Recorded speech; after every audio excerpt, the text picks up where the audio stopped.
For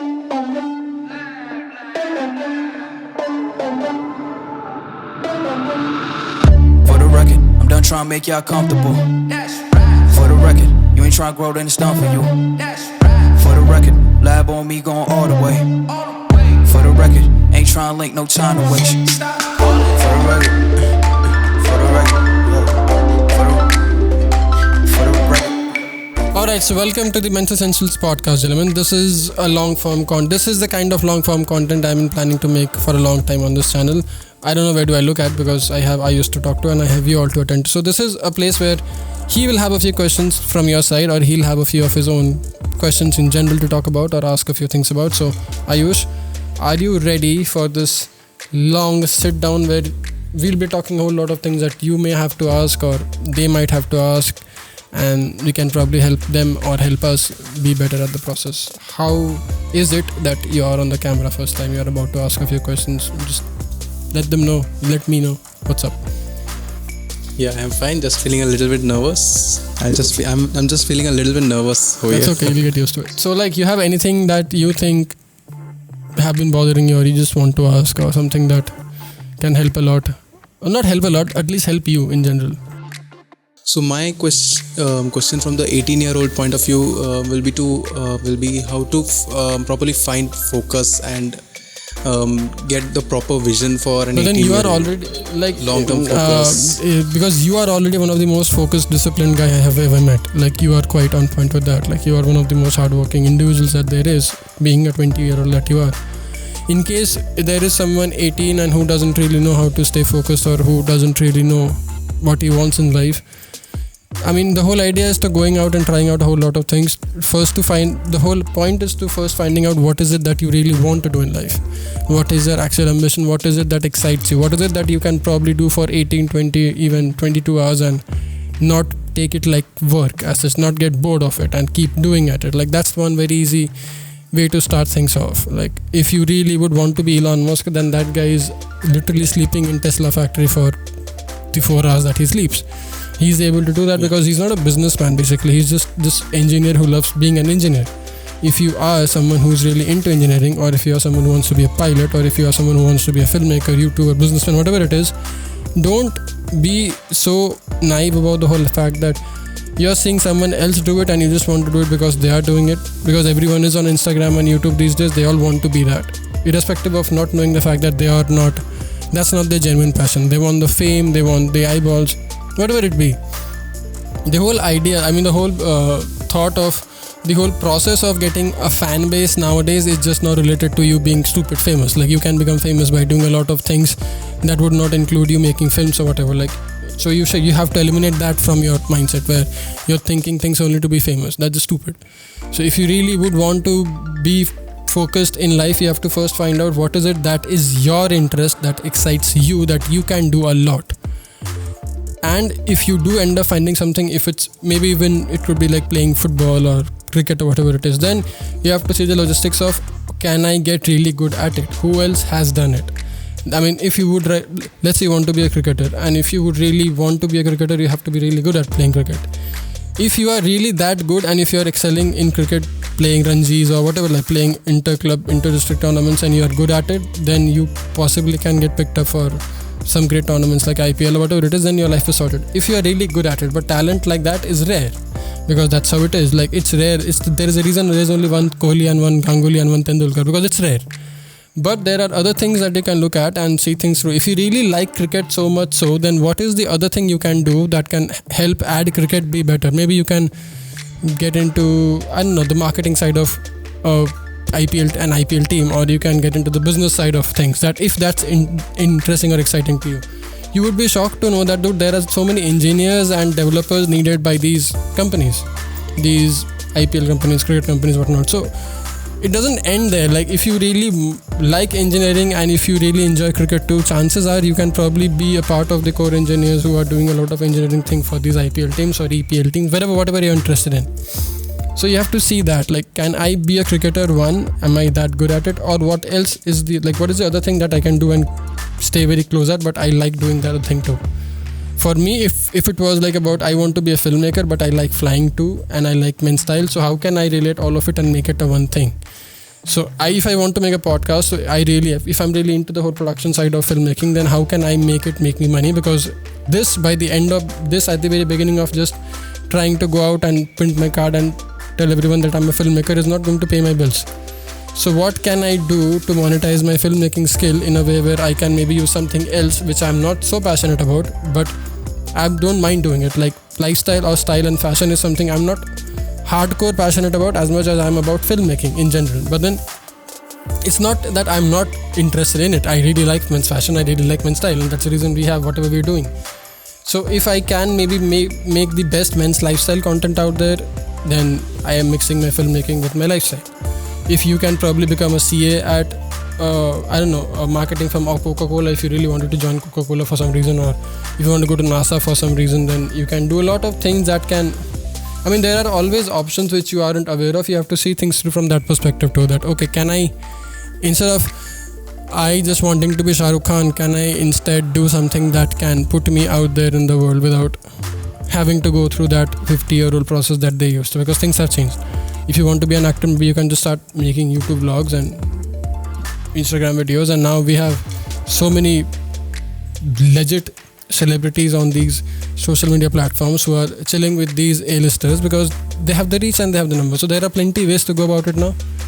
The only way you can be focused or determined in life is when you really know this is what I want.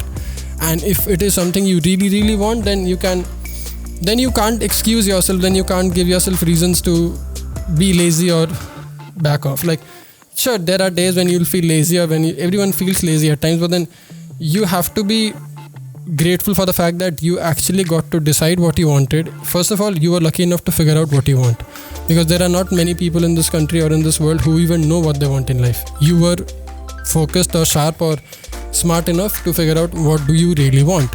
You should be grateful about that, and you should be thankful about that, and you should be working towards it every living hours or minute of your life. Second, if you are still not grateful, if you are still not active or proactive on it, and if you are still feeling lazy or lethargic about it, then the only thing you can do is you can just put the macro perspective out there, that if you don't do this, then you are like, this is what you are sent in this place for. Like, if this is not what you are supposed to do, this is, that finding purpose or talking about purpose for an 18-year-old is a very vague thing, because you wouldn't really care, because you're very young. You don't really care about what the world says, what the world speaks, because you really want to do this, and that's the end of your life. But then you have to know this for a fact, that even if you apparently think that this is your ultimate life's passion, it doesn't come easy. So you have to, you can't be so for granted and take shit so easy that just because I know I want to be a singer, I'll be a singer. Where did the work go in that I have to put in to be a good singer, or to be a good businessman, or to be a good video editor, to be a good photographer, to be a good cricketer, to be a good whatever that you want to be. So you have to be very well aware of the fact that you know what your goal is, but that is just knowing your goal is not going to take you anywhere, because there are many people who have crazy business ideas, but their businesses never start because they never implement on it. So it's just that if you're 18 and you know your life's vision, then you have to act on it. There is no way out. If you don't know things, if you don't know what you really want, then you have to go out, experiment, try doing a lot of things that you don't like, just so you know that you really don't like it and you don't want to do anything about it, and then try doing things that you really like and see how much time can you spend and sit and keep doing at it. That's the easiest way to stay focused. That's what keeps me focused. Now that I'm 27 and I am well sorted about these things, there are other things that I have to be concerned or be focused about, which I forget day to day because I am more into this.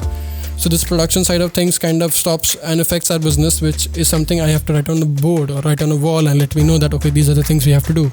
If you're 18, you can just do that. Maybe buy a small whiteboard, write down your goal, this is what you want to do, and what are the 3 things you are going to do today to get there whenever you would. So if it could be like you want to be a NASA engineer, then the very 3 things you can do is first get into what are the 3 steps? Like you find an engineering college, you figure out streams that you're interested in, and then you get in. Like these are 3 things. You break them down into 3, like reverse engineering your process, basically Gary Vee's lingo.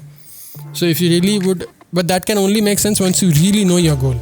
Like if my goal is to have my own planes or have our own production company making feature films, I have to reverse engineer it and see how can I get better at it when I'm there. That's the whole point of it. Yeah. So, will it be necessary for an 18-year-old or you to have a backup plan in your job? There are two different education, types of any- personalities, I believe. This is a very interesting, very good question. The thing is, there are two types of personalities, right? So the type A personality is the kind who actually goes all in. Like they are the kinds who don't really have a backup plan. They don't need, because they don't function with a backup plan. They want to go all in. That's the kind of guy I am. I don't have a backup plan. I don't know what will I do if this thing fails. But I know I'll figure out something. I'll figure out something because I have always been there to figure out shit. Like if it doesn't work, then we'll go back to something that I used to do. I'll just figure out some way. I don't know what the figuring out part is, but that's my plan B. I don't have a plan B. Plan A, go all in, because that's what keeps these type of personalities hyper focused on the plan A. Then you can obviously have hobby plan Bs. Those are different topic to talk about. But then if you are someone from type B personalities who kind of need or have that lifestyle in place where they'll need a paycheck to sustain or survive, or maybe you have a rent, or maybe you have your family to support, or whatever it is, you can obviously have your own ambition or goal that you want in your life, your own dream job as a hobby, and then you can sustain on your backup plan. Let your backup plan fuel your days, and once the main hobby, once it takes in, once it starts paying your bill, you call quits your backup plan and you start doing it full time. That's the more practical way to do it. That's the more relevant way to do it, which most of the people can relate to. The thing is, I was just having this conversation last night with a doctor friend of mine. So she's apparently into dentistry. Like she is a dentist or doctor. I don't know what to say. She's something in doctor. So she's like, but not. We're just having this conversation where she was like, but not everybody is as lucky as you. I'm like, when did I get lucky?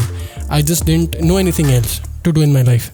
So this is the only thing I knew, and this is the only thing I did. I just made videos and I flew, and that's the only thing I knew. So it's not that I was lucky or I had the. I'll just read the text. It's quite an interesting debate that we had. You can keep talking. Like what kind of personality are you? Are you the one who wants a backup plan? Are you the one who acts without the backup plan? I am the one which acts without a backup plan. I'm still just confused with should I have a backup plan? Should I keep any kind of... Yeah.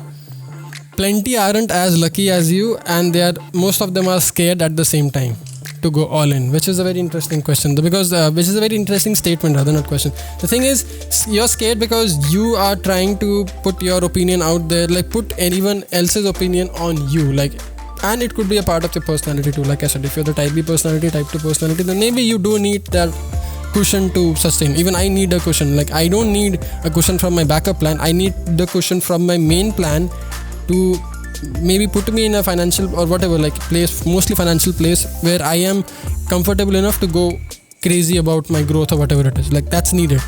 Now plenty aren't scared because they are scared to fail. They are scared that it'll not work, or their apparent ambition that they want to see in life might not work as they planned. But they can always get back to the job, or they can always get a regular thing if they want. Like if my shit goes wrong even after 8 years, I can obviously get back or try getting a job, like, because there'll be jobs will always be there. If you are good at something, you can probably get a job. You can't be dumb and expect things. It's just that. So if everything fails, I can probably start doing cinematography for someone, or editing for someone, or maybe become a marketing consultant, or do something that I can as a job, like if everything fails. But I know for a fact that it won't, because that's not even my plan. So there's always a way to get back to a job. There's always a way to get back to your comfort zone if you want, if everything fails, if everything goes that bad. But you would not at least regret it. Like when I'm 35 and if everything goes for a toss and I'm broke and I have declared bankruptcy, I'll at least be not in a place where I'll be like, oh shit, I didn't do it. I at least didn't even try it once because I was scared or whatever it was. So that regret is not a good thing to live with, I believe. So even if you fail, and by the time, I think, because it just sounds practical, when you're 35 and when you have already got 15 years of doing your own thing and running your own businesses, there are shit ton of other things that you'll come up with and you'll do rather than being broke. Even if you're broke, you'll figure out a way to make some money and sustain yourself no matter what your age is. That's one reason I'm a fan of entrepreneurship or doing something of your own, because it teaches you a lot about your own self-sustenance thing. Like, can you pay your own bills without relying on others? Can you go out and sell yourself? Can you go out and sell your product? Can you go out and make the money? Can you run your own apparent thing? Like, these are very vague sounding words to talk about, but intrinsically it makes a character of a man. Like, it builds the character, it reveals a man's character, and you can only do so much in a job. That's one reason I would really want like even when like we work here, like it's not that we are not, first of all, we are a very small company, but if you would have noticed, we don't have a typical company culture as such. We work on a very entrepreneurship basis. Like each one of us here are entrepreneurs of their own. Like we don't have any clock in, clock out, whatever. Like we don't have any corporate company rules. Like we can't operate like that because I don't think like that. Now there are plenty big companies who need a structured system, but we haven't got that big yet, so I haven't thought like that. But then I think this is a whole lot more creative, inspiring, and way more productive than a typical 9 to 5. The kind of hours we are putting in, I don't think we'll be able to put it in if it was a regular 9 to 5. So yeah, that's that. So I think it's good to go with a backup plan if you're really secured. And so like if you are someone who has been influenced, or if you're someone who really would want to have a backup plan to help him pursue his life goals, like his own life vision, then go for it. Anything that helps you with your goals and ambitions in life, do it. If backup plan helps, keep it. If it doesn't, then don't bother about it. If it doesn't come naturally to you, then don't even bother. And if it does come naturally to you, and if you are really entrepreneurial, you will figure out a way to do a job, pay your regular bills, and do something of your own at the same time. I have seen plenty folks and plenty entrepreneurs do it, and they eventually become the CEO of Google and Microsoft and whatnot. So intrapreneurs, that's what they are. Yeah, it works either ways.